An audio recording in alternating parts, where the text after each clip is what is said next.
Welcome to AI Talks, a place to come and listen to IBM customers, partners, and colleagues talk about the digital organization and how AI, hybrid cloud, and enterprise software is critical to success. Let me hand over to my colleagues to get us started. Welcome to AI Talks podcast. My name is Paul Russell, and I'm joined by my colleague Andy Stanford-Clark from IBM, and also Ved Sen from our great partner TCS. Ved, tell us a little bit about you, what your role is, and I suppose one kind of question to prompt you is what do you think for this year? What's your big, exciting technology that you're looking at? No pressure. So no pressure. And Andy, that means it's coming to you next as well. I got it. Thank you for the gentle start. Hi, my name is Ved, and I work as a digital evangelist as well as a business innovation lead for TCS in the UK. Fundamentally, that means being a dot connector of kind of finding really interesting technologies and ideas our colleagues are working on the one hand, and connecting them to client problems where we can go in and solve things, aided by a truly cross-functional, diverse team that acts as an innovation agency. But with that introduction, I think it also kind of harks to the changes that we're having to go through organizationally. I mean, you guys at IBM have already been through kind of a transformation of sorts from being seen essentially as a hardware provider to essentially a software company and a data company today. And I think TCS has a similar transformation in play of kind of going from an organization that is seen as an IT organization, essentially back office, to a company, because technology goes everywhere today.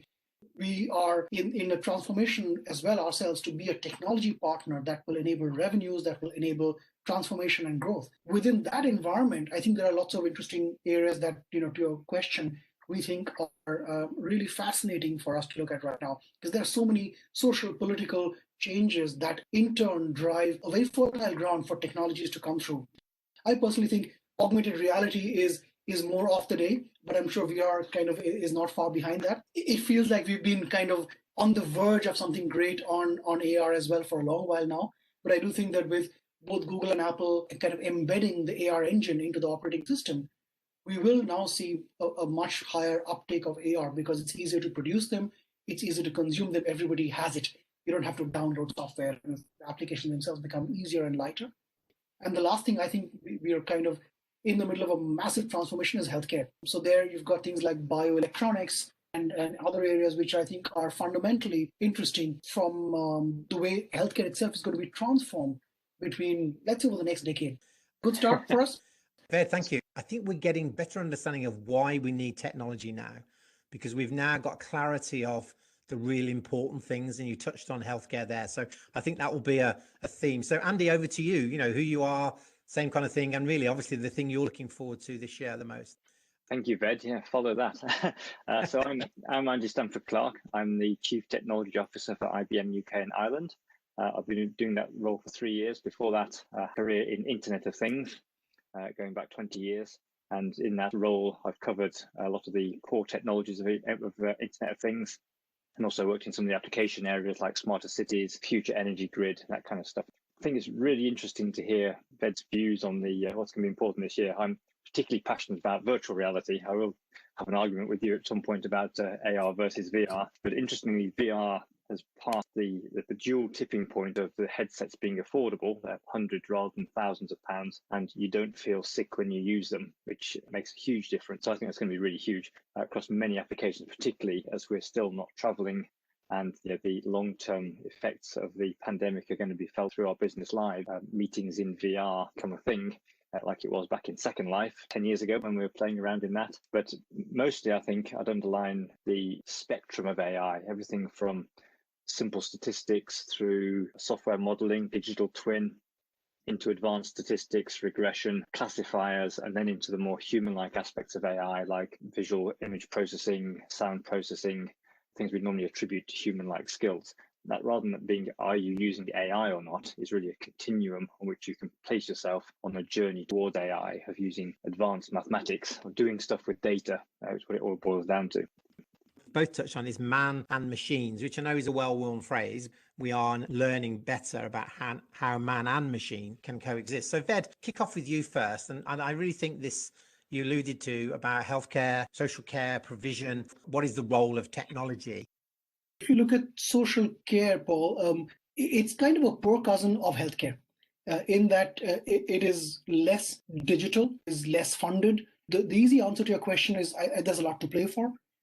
In most countries, the whole point of social care, I think, is reaching a tipping point or a point of inflection in terms of the age problem that we're dealing with. And the global population is due to peak in 2050.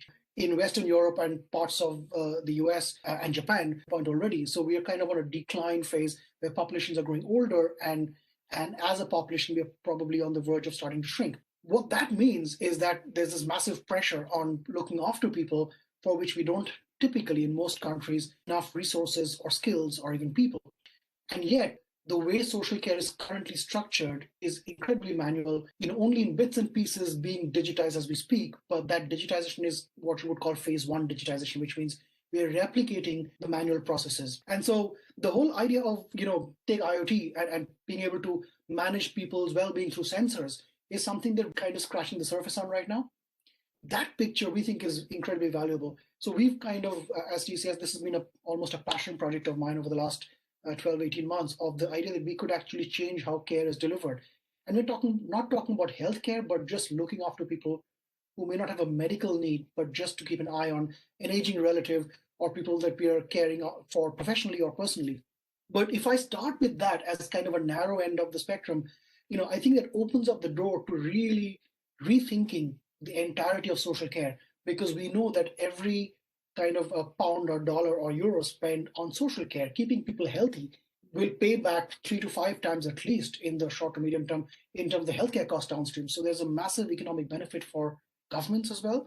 But obviously, it leads to better quality of life, it would be better peace of mind, and a far more effective use of technology. And just a small aside is that we've all been working on things like connected home for, I don't know, 10 years or more. The question is always around, is it a solution in search of a problem? Who needs a smart kettle or a smart light bulb, etc.? But it turns out that I think social care can be the killer app for exactly the broad set of technologies that we call connected home. And we're seeing that now sort of, there are lots of startups in that space and quite a few that are doing that. But I think how to scale that, how to make it work in a way that it truly transforms care is the next big challenge. If you call it ambient assisted living, and the idea of using passive sensors to keep an eye on elderly and vulnerable people in their homes, allowing them to stay in their homes longer, not move into care homes, and also be able to leave hospital earlier while they're recuperating from operations and falls and so on. I think there's huge potential, and I think you're right. That probably is the killer app for smart home technology. The one thing I think we should get better at doing now is observing human behavior, because for a number of situations we're kind of out of sorts in terms of where we are. That should give us a chance to observe what's happened. And your point about some of the connected homes and the smart building. I had a fascinating conversation with the architects of the Edge building in Amsterdam. Both talked about the version of smart cities or smart buildings before versus the one that we now think it is. And he said totally differently. He said, yeah, we need to rethink our approach. And Andy, because the one thing that fascinates me is what IBM have been doing regarding maritime and the Mayflower project. Could you kind of give the listeners a bit of an update? Because what we're really looking at is how IBM is operating the machine that's augmenting the human. The Mayflower Autonomous Ship Project, very exciting project to commemorate the 400th anniversary of the original Mayflower crossing of the Atlantic from Plymouth, UK to Plymouth, Massachusetts, starting in September 400 years ago. What we're doing is we're working with a number of companies who are building an autonomous ship made out of aluminium. The purpose of it is a data gathering vessel. So it's going to go out and do marine research using a number of experiments that are on board the ship. Part that IBM's contributing technology and know-how and research to is the AI Captain, which is the piece of software that's in charge of the boat, completely commanding it. It's not remotely. It's not one of these remote control satellite vision things. This is completely autonomous. It's completely on its own once it's out of the harbour and sailing. And it's a really interesting mix of AI, optimization, and rules-based logic, and all working together to make decisions that the AI Captain has to make, particularly implementing the collision regulations, which are the rules of the road for the sea, so it doesn't do anything it's not supposed to do or not allowed to do. And the proposed route from the AI Captain is passed through a piece of cold hard logic called Operational Decision Manager, which says whether you're allowed to, for example, go in front of a boat or should go behind it. It updates the route that the AI captain's proposed and says, right, this is what you're allowed to do, go off and do it. Bringing in weather forecast data as well so that we can avoid storms and also navigate around sort of local weather conditions from getting data from the weather company sent in via satellite. And this is a really, really interesting data fusion problem using machine vision and lots of AI stuff, as I say, with this big optimizer sitting in the middle of it all. As you were talking, it's a fascinating project, and anyone listening, I'm sure we can put some kind of links on the post of this. Mas400.com is the MAS400.com is the weather is the portal for all the data from the ship and the operational stuff. Head there, absolutely. One of the things that we're beginning to also learn, I think, is how we can learn where we could repurpose, and this, recombining technology. And I was thinking a lot of what Andy talked about, and then I talked about social care, and I'm thinking about specifics, people with dementia and smart TVs. You can only buy a smart TV, I guess, nowadays, and families are buying smart TVs for their elderly loved ones. But if they are a dementia sufferer, then the smart TV just is not a device that works. So, are we at a pivot moment where industries like the smart manufacturers now need to understand the human behavior much more than ever before? Do you agree with that? I think you've just opened a can of worms there.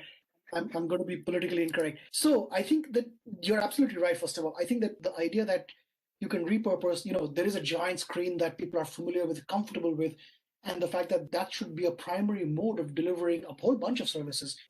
For us, it seems quite natural, but I do want to take you back maybe 5-7 years when IP television was all the craze. And I've spoken to any number of IPTV providers and said, well, shouldn't you be thinking about delivering healthcare or e-commerce? Because IP television providers coming off telecom background would see beyond becoming a TV provider. What has happened in IPTV, you've just created another way of delivering content and probably not as efficient as broadcast television already. Exactly, yes. And I think it's because most telecom companies went out and hired television executives to build out their IPTV capabilities because that was the pain point for them. But as a result, I think that opportunity still remains. And you would think, the television screen could be the one screen to rule them all model, where someone who is familiar with that screen can use it for healthcare, for shopping, for communications, for talking to friends and family. Technically, that problem is I wouldn't say trivial one, but certainly is not the most complicated one to solve.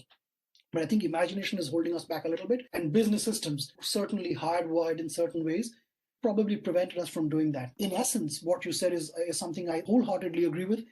We absolutely should be thinking about how we can use the television better. I mean, there are startups now doing that. I'm talking to one of them as we speak. I think I'm going to have to disagree with you on that one. The format for most people's tellies is to put a massive TV on the wall and then sit quite a long way back and look at it. So if you're going to have an interactive conversation with somebody, that's not really the same as sitting up close and personal with your laptop like we are here. And if you're going to have a consultation with your doctor, you don't want to be sort of sitting in your armchair chatting across the room. The tablet or the phone, it's actually going to leapfrog the TV, because I think they've missed the opportunity, because for exactly the reason you pointed out, they stuck to the we have a hammer, give me some nails problem of broadcast TV. Because TVs didn't grow up with microphones and keyboards and mices, then I think they're going to miss out on that telecare opportunity, which is really sad, because I mean, it's all those pixels there which are effectively going to waste. One thing that really intrigues me about this subject, and I think in a way it kind of expands out, is this conversation. I think about cookies in our browsers that, obviously remember, websites that we've been to. And, in one particular case, my father-in-law, he has dementia. So he's forgotten that he likes to watch snooker, but the TV set absolutely will know that he watches a lot of snooker. Right. So in one respect, you kind of think, well, yeah, let's just connect that dot, because that gives him what he wants, and they know that. And therefore, what would that mean if we could remember? And it starts to get your juices going about what it could be, because it's nothing new that we need to invent. I don't think we just need to connect some things that are already there. Yeah, I think that probably already happens with things like the set-top boxes that all your content comes through. They do observe which genres you frequently watch and will then make recommendations based on that. So, types of films or actually cookery programs or whatever it is will come up more often at the top of the list than the other ones. I think you're absolutely right. There's no reason why you shouldn't turn on the television, and if there's a whole load of things to choose from, show me first the thing I'm most likely to want to be watching. If I push that button a little bit further, I think there are lots of learned behaviors. We apparently learn quite quickly. I mean, this whole idea of, working on video conference is something that kind of we've all taken to like ducks to water in a way over the last 12 months. So I do believe that we're probably still maybe burdened by our legacy of that's a TV and this is a laptop screen.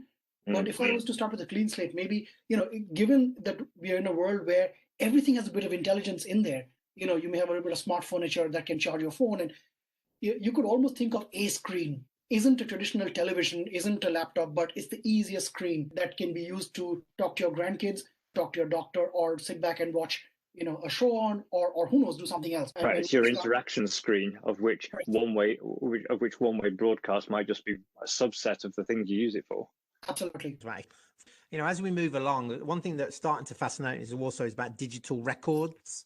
And, that's uppermost in mind when we think about vaccine. I'm intrigued to know whether the application I have on my phone, which is where I can order my medication from, on this patient access app, I'm intrigued to know that when I get my vaccine jab, that it will appear there. And what does that mean for me? Does it allow me to go on an airplane? Those sort of things. So, in terms of digital records, because that's got a huge subject as well. Have we seen anything recently? I know IBM is doing a lot around digital health pass. Andy, you might want to talk to as well. But, this kind of digitizing our record as a proof of our state, well, I think will increase more so now we've gone through COVID. I'll leave it open. Anybody want to jump in on that? Well, I'd just like to mention TradeLens, because that's, although it's not the healthcare one, it's the one for international shipping, for container shipping, which is a blockchain-based solution which Maersk and IBM have built between them. It's now a separate company, and a huge percentage of the world's containers go through this system, deals with all the bills of lading and the customs and excise paperwork that has to be done when a container ship enters a port. Up until this solution was created a few years ago, everything was literally on paper. When I say paperwork, I mean literally paperwork. And this has digitized it, and it was not so much the cleverness of the blockchain and the processes behind it, but it's the fact that for the first time ever, this stuff's been digital. It's taken billions of dollars out of the supply chain for moving container ships around the place, and there's absolutely no reason at all why those same principles can't be used for, as you say, proving that you're healthy enough to go on a plane or allowed into a restaurant, or goodness knows where this all will end, or indeed if it'll ever start. But I think the capability will be there. I think we'll just have to decide how, as a society, we're going to use it. If you think about the world of healthcare, it wasn't long ago that we were very much in the world of paper-based records in health as well. And it's only so that we've kind of collectively switched over to electronic health records. Yeah. And we're seeing the benefit of that. But going back to my earlier point, care is still very much paper-based. You may have 5 people going in to look after an elderly person, all representing medical or voluntary organizations, and they're probably not sharing information at this point. Maybe they're sharing Post-it notes on the wall, right? So it is very, very much, the need of the hour. I'm pretty sure we will see much, much better record keeping. I think that leads us to the next challenge of the provenance, which is where blockchain comes in, security of that record, all of those. And so surely blockchain will have a play in more and more of those areas. And there's probably a philosophical point here which always strikes me as being just something to ponder on. When we talk about our data being accessible to an entity like, let's say, the government or NHS or even a Google, who do we mean? Do we mean, do we mind if a machine looks at that data and makes decisions about, who can or cannot read the data? Does that bother us in the same way? Or is it a human being looking at the data that we find more troublesome? And I think these are things we have to think about, because the data is there, and most of our data is out there, and it is perfectly that we are worried about our data. But at some point, if the data is being looked at by a machine to make certain routing decisions of what the data is used for, does that cause us the same level of concern or not? And I think I don't have a ready answer for this, but I do think this is a question we're going to have to address at some point. And that gets us into this really interesting area of responsible computing, which is sort of the ethical use of data, ethical use of AI, respecting people's privacy, getting informed consent for your use of the data, because most people have no concept of what can be done with their data these days. And so they just say yes to sign away terms of service, and then who knows what happens to their data. The example you gave of machines looking at our personal information rather than humans, it opens a huge can of worms in terms of the biases inherent in AI systems, which are completely unintentional, just because the historical data they're trained on is flawed decisions that humans made in the past. Computer and say, oh, it'll be okay now, we've handed it over to an AI. No, it just learned everything that you taught it. Huge interest in that area, and we're sort of establishing a community of people who are interested in responsible computing to kind of take this by the horns and really sort of lead by example. On the bias, if I may, again, I'm just putting a thought out there, please. I'd love to hear what you think about it, Andy and Paul. Exactly what you said, that the bias that we kind of all are concerned about is actually the result of years, decades of human bias in decision making. So are we in danger of kind of shooting the messenger? Isn't it easier to fix the bias in AI because we can see it, we can tinker with it, we can kind of reset the dials a little bit, and it's much harder to fix the human bias. So if we kind of get back to saying, AI doesn't work, we'll stick with humans, we are just shoving it under the carpet because that bias still exists. Yes and no, because I think that one person's bias is another man's good attribute. So there'll be endless debate as to whether that was a bias, and indeed whether it was a bad bias. It might be that you fully intended to give cheaper car insurance to women because they drive more safely. So it's not sexist that you give cheaper insurance to women. It's just a matter of fact. So I think that opens a whole philosophical debate about what the nature of bias is and whether they're good or bad ones, and therefore to what extent they should be eliminated. My wife just bought a car from Volvo, but only recently the Volvo realized that the design of the car was not equal for men and women because of the steering wheel and the airbag and all of the protection was biased against women because the crash test dummy was in fact the shape of a man. And that was only in this century that they kind of realized this. So one of the areas I know we want to bring out, which is smart cities, or I suppose smart environments. I mentioned smart before, and is there a new version? Is it smart.2, 2.0? And now I hear Barcelona, because of the traffic congestion, are really trying to revisit this idea of removing cars and finding green spaces and focusing back on the human. I think, first of all, the same thing we said about smart homes also applies here. There's an enormous amount of technology capability that we have today. It's really pointing it at the right problems, perhaps recognizing which ones we want to solve. Cities are more complex in that they're systems, so you can't be too narrow and say we're just going to go after this one, because the interlinkages, externalities, unintended consequences are much bigger.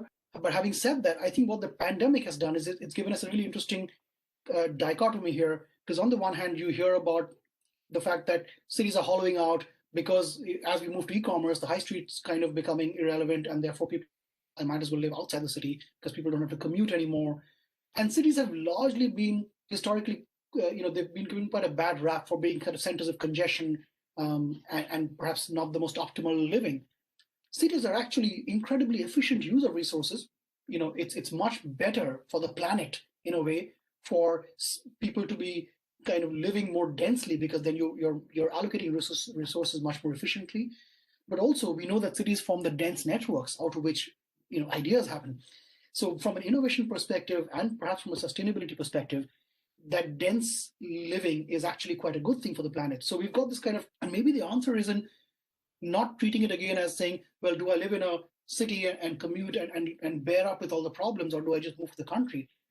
Maybe the way to look at it is, how do we bring the good things about living outside the city back into the city? And that goes back to how do we create green spaces?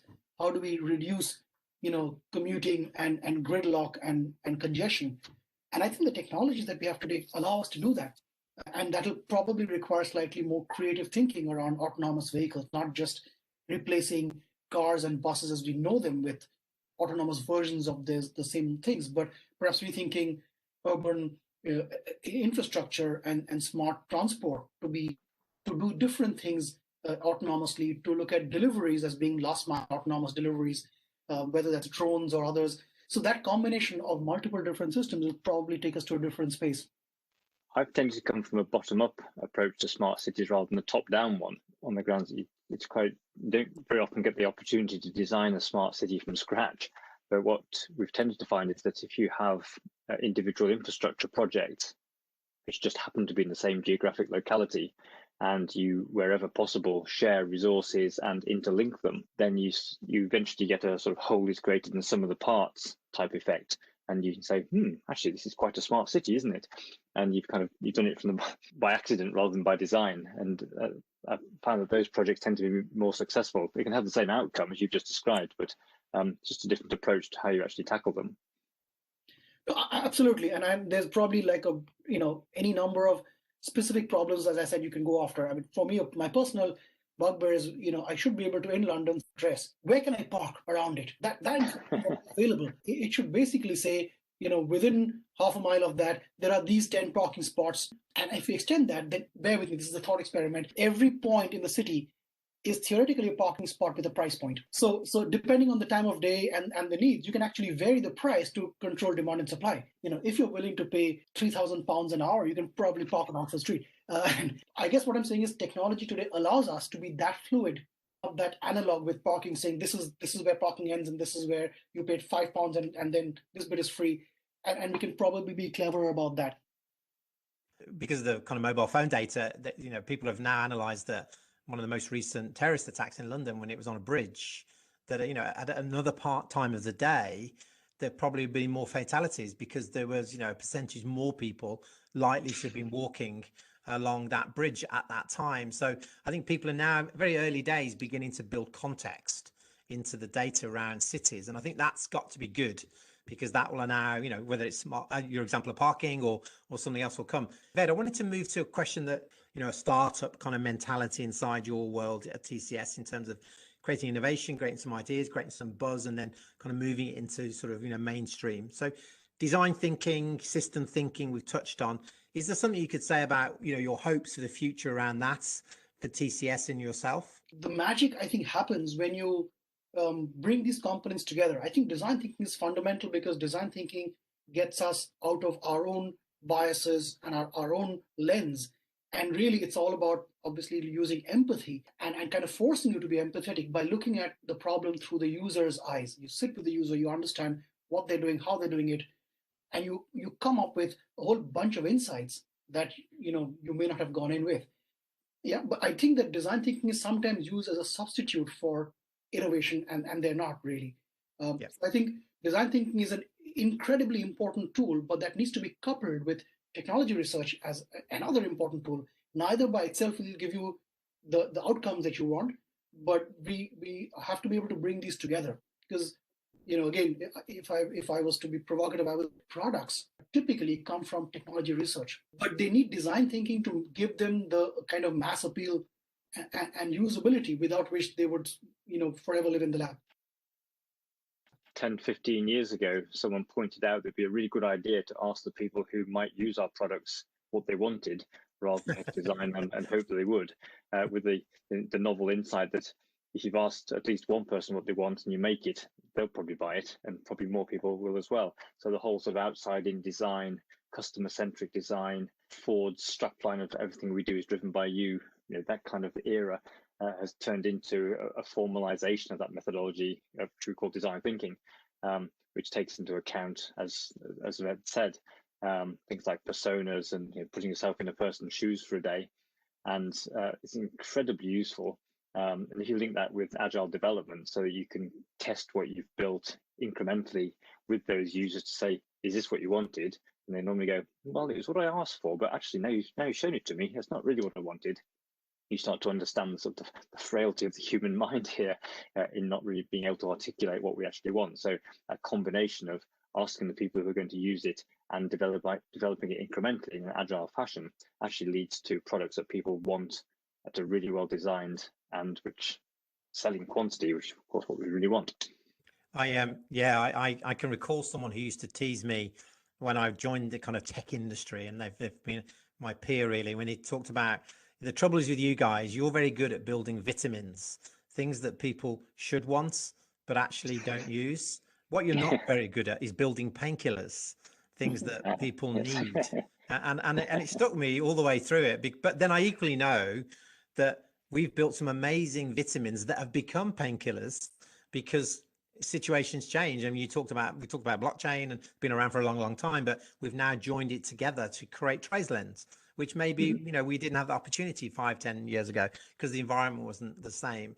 Last couple of minutes, guys. I mean, I wanted to ask you both, the kind of vision for the future, but I think you gave me that at the start. So Ved, is there a question that you think we should have asked you that we haven't?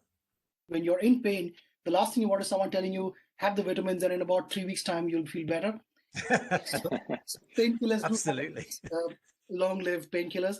But to your question, I think for me, one of the interesting things that struck me almost in the last few days is that we've had this really incredible experience in the last 12 months of, if you look at the way the vaccination process worked, here is a scenario where globally we've been able to conceptualize a product from scratch, design it, research it, build it, test it, put it through a regulatory process, produce it in billions, or we're in the process of, with machinery that probably didn't exist for it, and consume it all within the space of 2 years. I think that's a fabulous achievement, once we've gone through that process.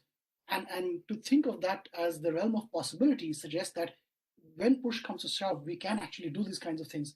It would be great to see a similar level of urgency being applied to some of the other pressing problems in the world. So, you've got inequality, economic inequality, you've got environment, you've got education, and a broader health challenge. It would be phenomenal if we could kind of see a world where this level of capability was available to us to use for any of those problems.